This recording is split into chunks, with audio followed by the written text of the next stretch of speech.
ஜென்ம பாவங்கள் நீங்க, முன்னோர் சாபங்கள் நீங்க, கர்ம வினை தீர. ஒரு மனிதருக்கு குலதெய்வத்தோட அருள், முன்னோர் அருள், இது ரெண்டுமே ரொம்ப அவசியம். ஒரு சிலர் பார்த்தீங்கன்னா எல்லா விரதமும் கடைபிடிப்பாங்க, எல்லா கோவிலுக்கும் போவாங்க. ஆனாலும் ஏதாவது ஒரு வகையில் அவங்களுக்கு கடன் தொல்லை இருந்துகிட்டே இருக்கும். எல்லா பிரச்சனையும் கூட வாழ்க்கையில சமாளிக்கக்கூடிய பிரச்சனையா தோன்றும் ஒரு நபருக்கு இந்த கடன் பிரச்சனை அளவிற்கு அதிகமாக மன உளைச்சல் கொடுக்கும். தீராத கடன் பிரச்சனைக்கு முக்கியமான ஒரு காரணமே கர்ம வினை தான். கர்ம வினை தீர இன்றைய தினத்துல ஆடி அமாவாசை எனும் அற்புதமான அதிசக்தி வாய்ந்த நாள்ல செய்ய வேண்டிய ஒரு எளிமையான சின்ன சூட்சம பரிகாரத்தை சொல்றேன். இன்று இரவு தூங்குறதுக்கு முன்னாடி அதை மட்டும் செஞ்சுட்டு படுங்க. உங்க வீட்டுக்கு பக்கத்துல இருக்கக்கூடிய பெட்டி கடையில கூட நான் சொல்லக்கூடிய இந்த பொருள் கிடைக்கும். அதிகபட்சம் 5 ரூபாய் இருந்தா போதுங்க. ரொம்ப ரொம்ப எளிமையான விஷயம்தான்.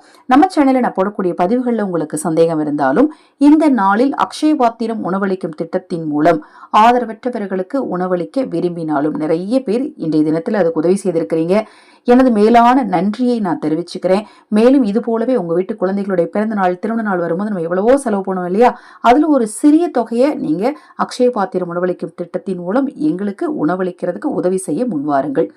இதை பற்றி மேலும் தகவலுக்கு 9346692042 இந்த வாட்ஸ்அப் நம்பருக்கு தொடர்பு கொள்ளுங்க. ஆன்மீக சந்தேகங்கள், உங்கள் தனிப்பட்ட பிரச்சனைகளுக்கு பரிகாரங்கள் இதெல்லாம் தெரிஞ்சுக்கணும்னு நீங்க விரும்பினாலும் தாராளமா வாட்ஸ்அப் பண்ணுங்க. சரி, இந்த நாள் நீங்க செய்ய வேண்டிய இந்த அதி அற்புதமான சூட்சம பரிகாரம் என்ன அப்படின்னு பாத்தீங்கன்னா, ஒரே ஒரு உருண்டை எள்ளு மிட்டாய் வாங்கிட்டு வாங்க.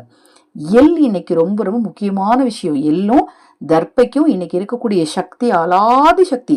அந்த எள்ளு மிட்டாய் வாங்கிட்டு வந்து அப்படியே உங்க கைகளில் உள்ளங்கையில வச்சு உங்க முன்னோர்களுடைய பேரை சொல்லி மனதில் வேண்டிக்கோங்க. அது மாதிரி உங்க குலதெய்வத்தோட பேரை சொல்லி மனதில் வேண்டிட்டு அந்த எள்ளு மிட்டாயை நீங்க அப்படி நுணுக்குங்க. அதாவது லேசா அமுக்குங்க.